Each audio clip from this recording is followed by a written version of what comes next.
ওই পালাইছে কেন? পালাবো তো হামরাবে, ওর কোনো পালাবে। ডাক ডাক ডাক ডাক ডাক। শুন শুন,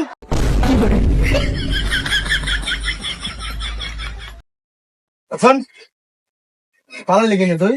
ও আমার নতুন মোবাইল চুরি হয়েছে তো প্রথমবার, এই জন্য ফোন করতে গেছিলাম কে জোড়া বের কে পালাইছে। এ তো নতুন গো, একে চুরি করা শিখাইতে হবে। লাও শিখাই দে।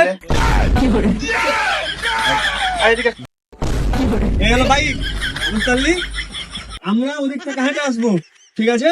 আমরা কানে ফোন ধরে থাকবো, আর তুই আসবি, আইসা কানে ফোনটা নিয়ে তুই আবার চলে যাবি। ভাই, হ্যাঁ, আমার ফোনটা আপনি দিয়ে দেন। হ্যাঁ, আমার তো নতুন মোবাইল, নতুন চুরি হলো, আপনারটা দেন, তাহলে বলেছি ভালো হয়ে যাবে। আচ্ছা ঠিক বলেছি, ঠিক বলেছি। ঠিক আছে, ধর। যা, বাড়িতে যা, বাড়িতে যা।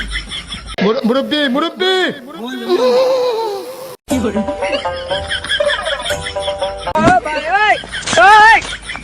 ওই একবারে দিয়ে নিয়ে যাবে। দেখতে হবে না কে শিখিয়েছে। আয়, আয়, আয় আয় আয়। বোকা চোদা। আমি পারি না আর পারি না